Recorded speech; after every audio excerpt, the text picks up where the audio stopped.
오늘은 나사렛 사람 예수라는 제목으로 함께 말씀을 나누도록 하겠습니다.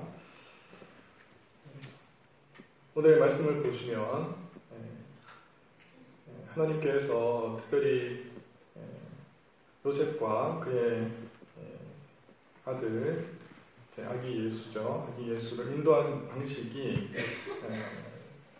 우리가 마태복음 시작할 당시에 하나님께서 마리아가 됐든 아니면 또 다른 상황 속에서 요셉을 인도하시든 늘 현몽하여서 꿈속에서 나타나셔서 주의 사자를 통해서 지도하시고 인도하셨던 방식 그대로를 지금 사용하고 계시는 것을 또 볼 수가 있습니다. 드디어 천사가 또 꿈속에서 나타나셨습니다. 자, 나타나셨다는 것은 무엇을 의미하는 것이겠습니까? 드디어 이제 때가 되었다 하는 것을 드러내는 그런 말씀이 되겠죠. 요셉에게 현몽하여 그 아기 예수를 찾던 자들이 이제 죽었다 하는 것으로 이들에게 알려주었습니다.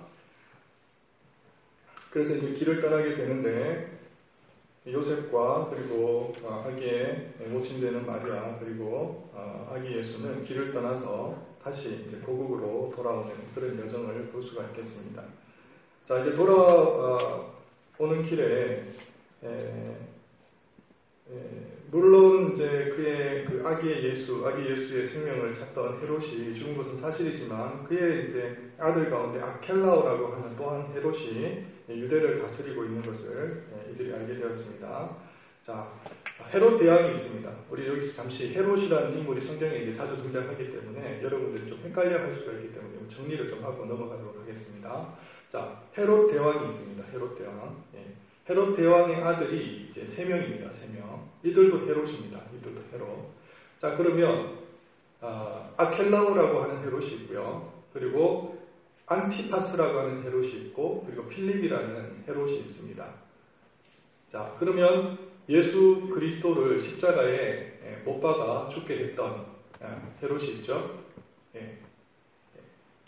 헤롯 왕. 또한 어떻습니까? 세례 요한을 그 감옥에서 처형했던 또 헤롯이 있습니다. 그러니까 이런 헤롯들이 다 헤롯 대왕인 것처럼 생각하시는 분들이 꼭 있을 것 같아서 지금 말씀을 드리는 것입니다.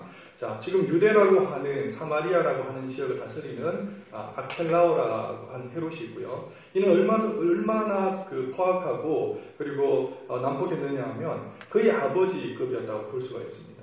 성전에 제사를 드리러 왔던 300여 명의 사람들을 학살했던 아주 유명한 포악하게 유명한 그런 왕이 또 아켈라오라고 하는 인물이고요. 그리고 세례 요한을 죽였던 사람은 누구냐니까 갈릴리와 그리고 이 베레아 지역을 다스렸던 안티파스라고 하는 헤롯이 있습니다. 그리고 이제 갈릴리를 넘어서서 이 데가볼리 지역을 넘어서서 다스렸던 이두메 지역이라고 하는 곳을 다스렸던 사람이 이 빌립 헤롯이 되겠는데요.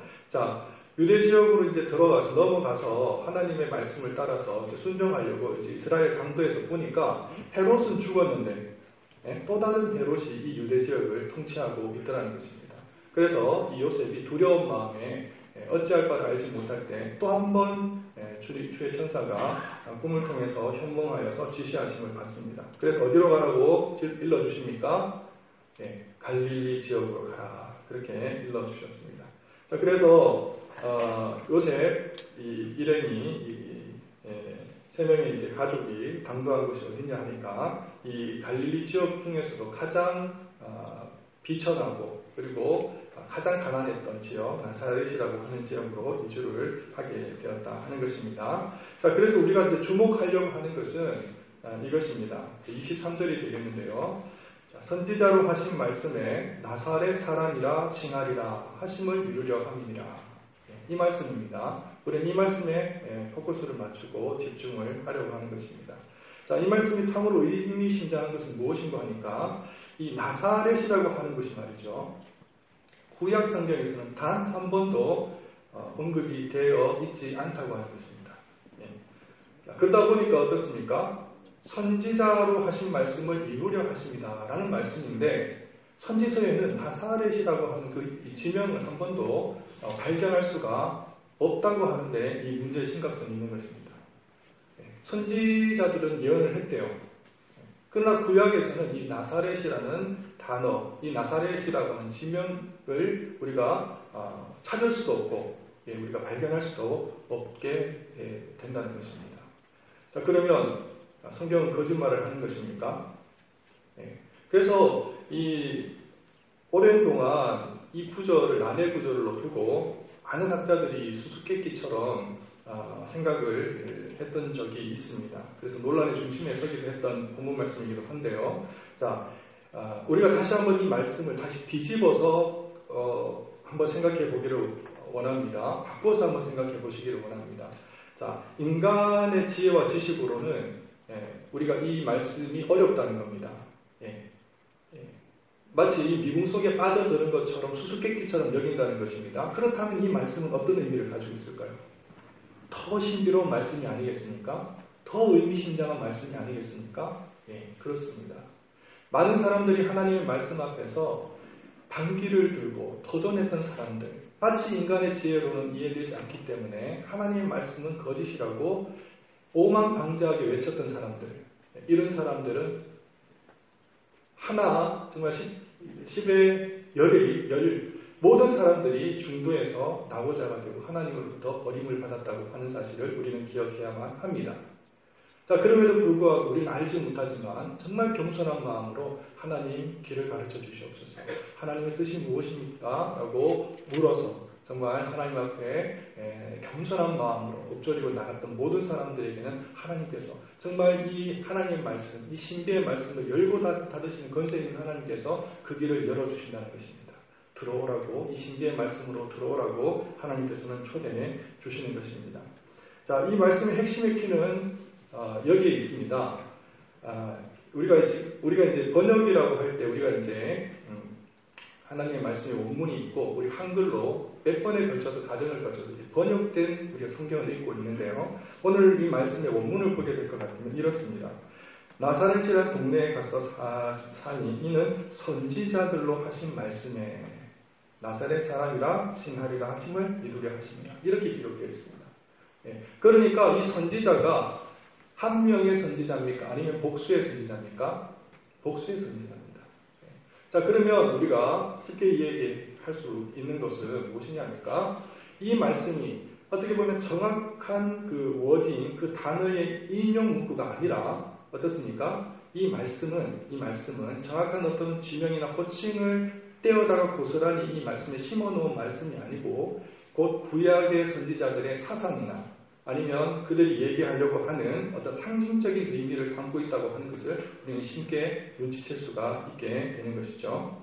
자, 그러니까 예수 그리스도에 대해서 수많은 선지자들이 예언을 했는데 집중 포화를 정말 퍼붓다시피 할 정도로 하나님의 그 선지자들이 예수 그리스도를 내다보면서 예언의 말씀을 구약 성경을 통해서 우리에게 들려주지 않으셨습니까? 그 많은 예언의 말씀들을 집중해서 그리고 수집해서 정리해서 보니까 이제 한 단어로 정리하려고 하니까 이 나사렛 단어라고 하는 것이 가장 적합하더라 하는 것을 우리가 성경을 통해서 발견하게 된다는 것입니다. 자, 아니나 다를까 우리 예수님께서 어디로 가셔서 사셨습니까? 갈릴리 지역 가장 가난하고 비천하고 빈민가라고 할 수 있는 이 갈릴리 지역으로 우리 주 예수 그리스도께서는 떠나가 그곳으로 유년 시절과 그리고 청소년 시절을 보내시게 되셨다 하는 것입니다. 자, 오늘의 말씀대로 예수님께서는 다윗의 자손이라고 불려지는 만큼 또한 나사렛 사람이라고 불려지기도 하셨습니다. 자, 그러면 이 성경에서 이 나사렛이라고 하는 그 의미를 우리가 찾기 위해서는 이제 뒤에서 거꾸로 이제 거슬러 올라가는 방식으로 이 나사렛 사람이라고 하는 의미를 찾아야만 합니다. 여기까지는 조금 버겁습니다. 힘듭니다. 그래도 찾아야만 합니다. 자, 나사렛이라고 하는 이 단어, 이 지명을 처음으로 언급했던 사람이 누구라고 여러분 알고 계십니까?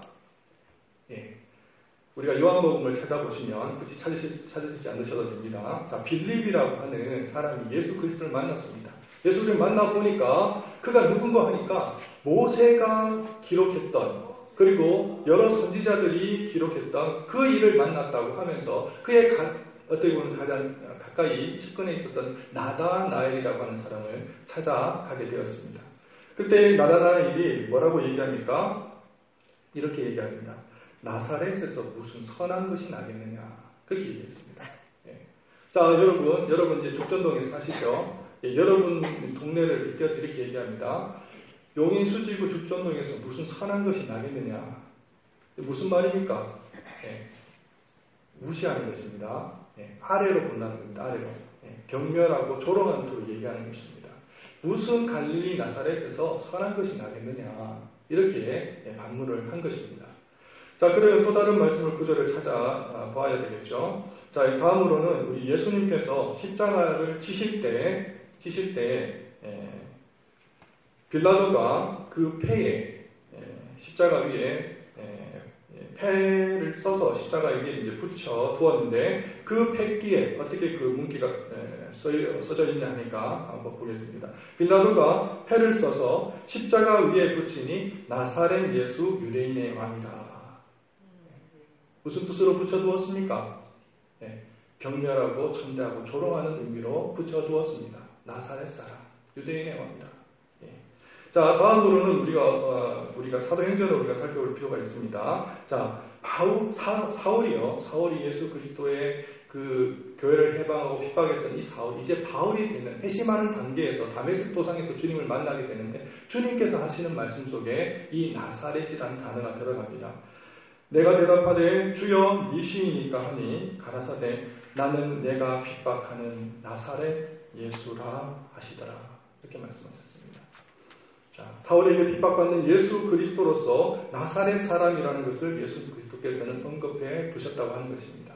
핍박받는 자, 고난받는 자가 곧 나사렛 사람입니다. 자, 또 다음으로 우리가 한번 살펴볼 것은 바울 또한 핍박을 받을 때 우리가 이제 전도 여행을 이제 바울이 1차, 2차, 3차에 걸쳐서 전도 여행을 떠나게 되는 상황 속에서 아마 2차 전도 여행을 갔습니다. 이때 아나니아 대제사장이 이 벨릭스라는 총독에게 이 바울을 고소하는 가운데서 일어났던 사건인데요.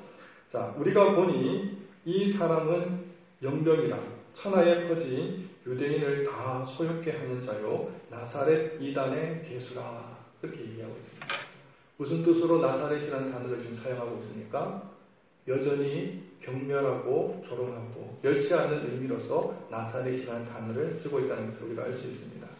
자, 그렇다면 이제 우리는 점차적으로 이 정답에 가깝게 다다르고 있는 것을 보게 됩니다. 자, 그럼 왜 하필 다른 지방도 아닌 주님께서 애국으로부터 올라오셨을 때에 다른 지역에도 사실 수가 있으셨는데 또 다른 지명으로 불리우실 수도 있으셨는데 왜 주님은 하필 이스라엘 지역 가운데서도 가장 천대받는 지역, 그곳에서 가장 천한 사람들이 살아간다고 하는 이 낮고 낮은 나사렛이라고 하는 동네에서 일생을 사셨느냐 하는 것입니다.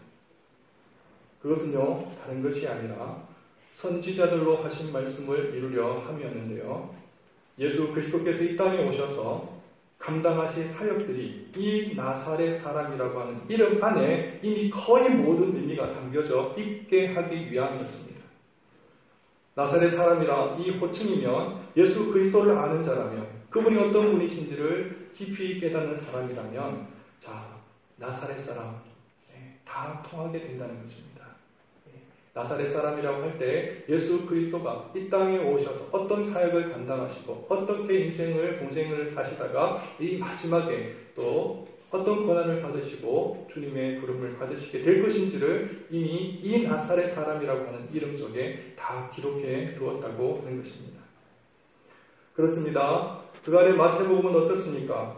구약에 예언된 메시아로서 예수 그리스도를 소개할 때에 어쩌면 가장 화려한 그림으로 예수 그리스도를 그렸는지 모릅니다.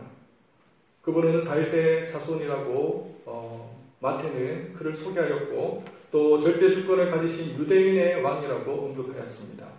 언약의 중보자시요 언약의 대언자시며 참된 위로자라고 마태는 우리에게 일러주었습니다. 그러나 한 번도 주 예수 그리스도께서 정말 이렇게 비천한 자리에 내려가셔서 어떠한 삶을 사실지에 대해서 참으로 그 실상을, 그 상황을 그대로 우리에게 적나라하게 드러낸 말씀은 지금까지 없었습니다. 그러나 이제 2장 23절에 와서 드디어 말씀하십니다. 선지자로 하신 말씀, 나사렛이라 하는 이 이름을 갖게 되리라, 그렇게 천명해 주시는 것을 볼 수가 있습니다. 자, 여러분, 제가 한번 여러분에게 예를 들어서 한번 설명을 드려보겠습니다. 자, 여러분, 인간이 개미가 된다고 한번 생각해 보십시다. 여러분 어떻겠습니까? 여러분, 인간이 멧돼지가 된다고 생각해 보시기 바랍니다. 과연 있을 수 있는 일입니까? 자, 여러분께서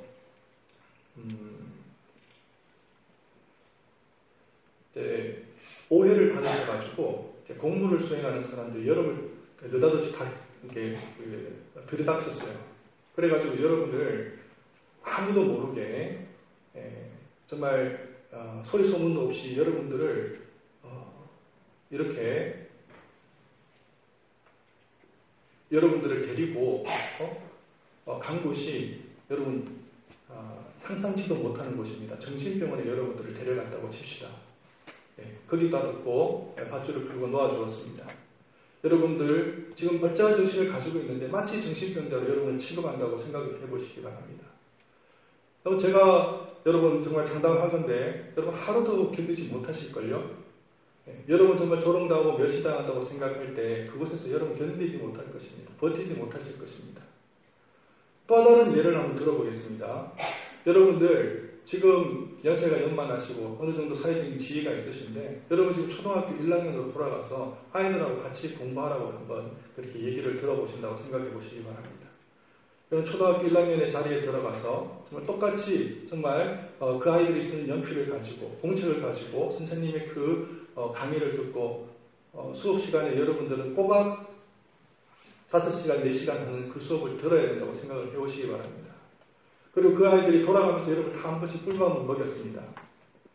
그것도 부족해가지고 여러분 그 아이들이 여러분들한테 반말을 하고 또 지나가면서 발길질합니다. 여러분 그곳에서 여러분 하루라도 견디실 수가 있겠습니까? 불가능할걸요. 왜 그렇습니까? 여러분은 자존심이 상하고 수치스럽고 부끄럽고 열화가 터지기 때문에 여러분 절대 그 자리에 가지 못하실 것입니다. 여러분 예수 그리스도가 나사렛 사람이라고 일컬어진다고 하는 것은 무엇을 의미하냐면 이 땅 가운데 인간의 모습으로 오시더라도 인간 가운데서도 가장 미천한 자리로 내려가시겠다고 하는 그의 의지를 드러내는 말씀이 곧 나사렛 사람이라고 하는 그 의미에 담겨져 있다고 하는 것입니다. 그런데 주님께서는 어떻게 하셨습니까? 창조주가 인간이 되셨습니다. 여러분 잠시 제가 예를 들어서 언급했던 예를 들면 개미가 되는 것이 어떠하냐, 멧돼지가 되는 것이 어떠하냐, 그 정도는 그냥 피조물에서 피조물로 바뀌는 정도에 불과합니다. 그러나 창조주가 피조물이 된다고요? 그것은 정말 그분께서 겸손하시고 겸허하시고 온유하시지 않으면, 사랑이 풍성하시지 않으면 도저히 일어날 수가 없는 그런 사건이 되는 것입니다. 그래도 불구하고 주님께서는 이제 스스로 인간이 되신 것도 모자라서 나사렛 사람이라는 타이틀을 타시기에 전혀 부끄러워하시지 않으셨습니다. 작은 마을 베들레헴에 나신 그리스도, 살해 위협을 피하셔서 피신하신 것이 또한 가장 열악한 애국이라는 땅이었습니다. 이제 조금 그곳에서 살만해지는가 싶더니 이스라엘에서 가장 빈곤한 지역 갈릴리 나사렛으로 주님께서는 여호와 하나님께서는 떠나라고 하십니다. 우리 주님께서 얼마만큼 참으로 겸허하고 온유하고 겸손하신지를 스스로 보여주는 대목이 아닐 수가 없습니다. 자, 이제 우리가 한번 구약의 말씀으로 돌아가 보기를 원하는데요. 주님이 이 땅에 오시기 전에 수백 년 전에 이사야 선지라는 분이 그가 이 땅에 사실 때에 나사렛 사람이라고 하는 그 칭함을 받을 것을 미리 내다보시고 고난의 종으로 그분을 소개하면서 우리 주 예수 그리스도께 아름다운 고귀한 시를 바친 것을 볼 수가 있습니다. 그 시기는 이렇게 시작됩니다.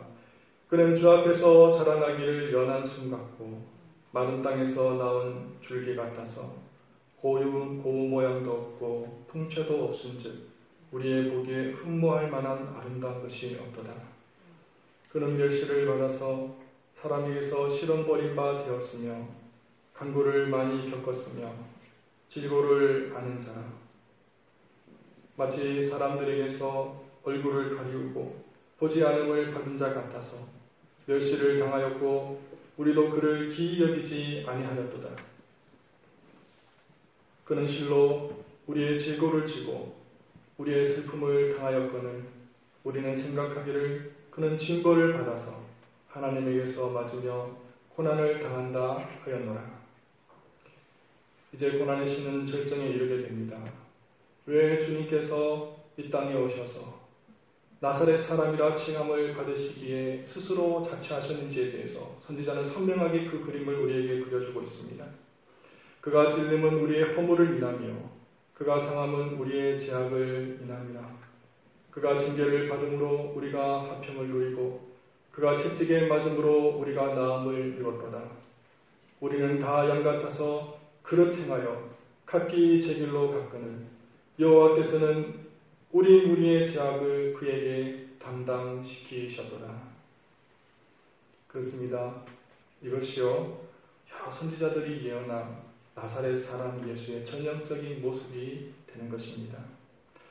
나다나엘이 말한 것을 다시 한번 봅시다. 나사렛에서 무슨 선한 것이 나겠느냐?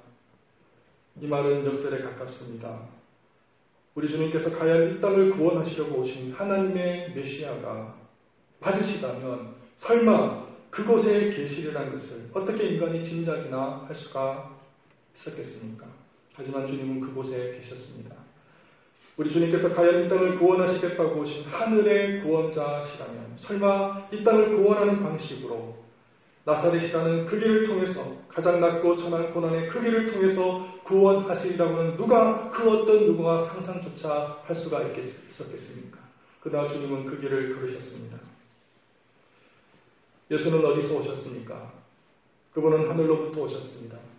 하늘의 가장 부유한 곳, 하늘의 가장 행복한 곳으로부터 오셨습니다. 그러면 예수는 누구에게 오셨습니까? 자신의 친구들에게 오셨습니까? 자신을 반기고 마중 나온 사람들을 위해서 오셨습니까? 아닙니다. 그분은 죄를 범한 인간들에게 오셨습니다. 자신의 형상을 훼손시키고 자신의 사랑을 경멸한 인간들에게 오셨습니다. 그러면 예수는 어떤 방법으로 오셨습니까? 천군 천사를 계동하고 오셨습니까? 아닙니다. 가장 비천한 가문, 가장 비천한 동네, 가장 비천한 환경, 가장 비천한 부모, 가장 비천한 가난 속으로 오셨던 것입니다. 그러면 예수는 왜 오셨습니까? 그분은 우리의 육체를 취하시고 우리를 구속하시기 위해서, 우리를 천국으로 인도하시기 위해서 오셨습니다. 우리를 가장 높은 곳에 세우기 위해서 그분은 가장 낮은 곳에 오셨습니다. 우리를 가장 부유하게 하기 위해서 그분은 가장 가난한 곳으로 내려오셨습니다. 우리를 가장 영광스러운 곳으로 우리를 올리시기 위해서 그분은 가장 극심한 고난을 당하셔야만 하셨습니다. 우리를 당신의 자녀 삼으시기 위해서 그분은 가장 낮고 천한 곳으로 멸시와 천대를 무릅쓰고 자처하시면서까지 이 땅에 오신 것입니다. 이것이 나사렛 사람 예수의 일생의 행모요 진면목이라 할 수 있겠습니다. 자, 이제 말씀을 맺도록 합니다. 여러분, 여기 대한민국이라고 하는 큰 초호화 여객선이 있다고 여러분 칩시다. 그런데 이 여객선이 암초를 만납니다.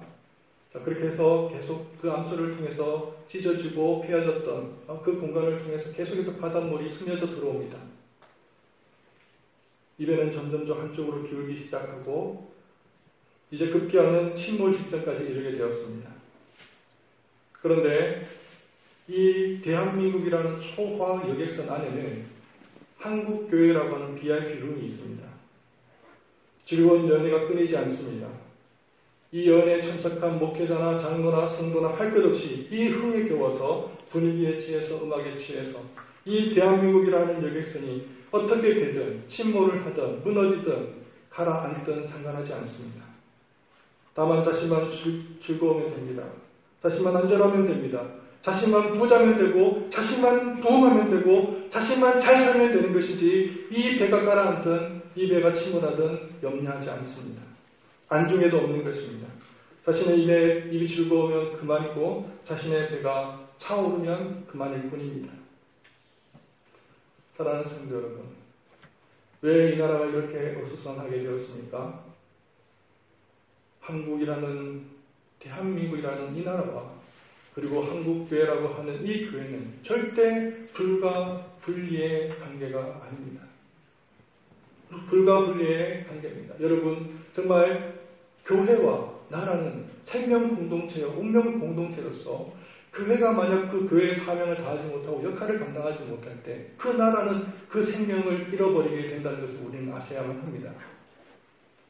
뿐만 아니라 교회 또한 그렇습니다. 나라 또한 그렇습니다. 나라가 그 역할을, 그 사명을 제대로 감당하지 못하게 될 때에 그 교회 또한 그 생명력을 잃어버리게 마련입니다. 그러나 여러분들이 지금 이 상황들, 지금 나라가 처해 있는 어떤 여건이나 조건들을 바라보면서 어떻게 평가하실지는 모르겠지만 저는 단언컨대 위기라고 말씀드리고 싶습니다. 왜 그렇습니까? 여러분, 이 나라가 도덕적으로 위기입니다. 여러분, 이 나라가 정치적으로 위기입니다. 여러분, 이 나라가 외교적으로 위기입니다. 이 나라가 정말 군사적으로 위기입니다. 여러분, 이 나라가 영적으로 위기입니다. 자, 그러할 때 어떻게 이 나라가 위기가 아니라고 얘기할 수 있습니까? 이 나라는 위기입니다. 그럼에도 불구하고 우리가 이 나라를 왜 사랑하지 않고 왜 이렇게 이 나라가 침몰하고 있는데도 바라보지 않고 염려하지 않는 이유가 어디에 있습니까? 그것은 우리 주 예수 그리스도를 제대로 바라보지 않기 때문에 그렇습니다. 여러분, 우리 주 예수 그리스도는 나사렛 사람 예수 그리스도를 이 땅에 오셨습니다. 여러분, 우리 주님께서 정말 그분이 하나님이시고 또 다윗의 자손이시고 유대인의 왕으로 오신 것이 맞습니다. 그것은 우리가 절대 부인할 수 없고 부정할 수 없는 사실입니다. 진리입니다. 그러나 한편으로는 우리 주님께서 인성의 몸을 입고 오셔서 고난을 당하시고 나사렛 예수 그리스도로서 이 땅 가운데 가장 낮고 천한 곳으로 임하였다는 것은 우리는 절대 잊어서는 안 될 것입니다. 교회가 이것만을 바라보았기 때문에 그렇습니다. 여러분, 영광만을 바라고 부활만을 바라고 하나님 앞에서 영원한 것들을 바라면서 표적과 기사들을 바라지만 정말 이 땅 가운데서 낮고 낮은 자리에 내려가서 정말 그 사랑하는 인민 백성들과 그들 그 국민들을 향해서 눈물을 흘리면서 하나님 그들과 같이 동조하면서 그리고 동정하면서 그들의 눈물을 닦아주는 그 예수 그리스도의 마음을 우리가 실종했기 때문에 이 나라와 민족이 이 주행까지 이렇게 되었다고 하는 것은 우리가 분명히 시인하고 직시해야 될 점이 있습니다. 사랑하는 성도 여러분, 주님은 나사렛 사람으로 이 땅에 오셨습니다. 여러분, 이 분명한 명제를 우리가 분명히 기억하시고 정말 이 땅을 살아가실 때 대한민국이라고 하는 이 나라가 어떤 처지에 있는지를 분명히 바라보시고 주님께서 이 땅에 오셔서 가장 낮고 천한 곳에 임하였다는 것을 기억하시고 여러분, 그것이 대단한 것이 아닙니다. 여러분, 특별한 것을 얘기하는 것이 아닙니다. 여러분의 자리를 지키라는 것입니다.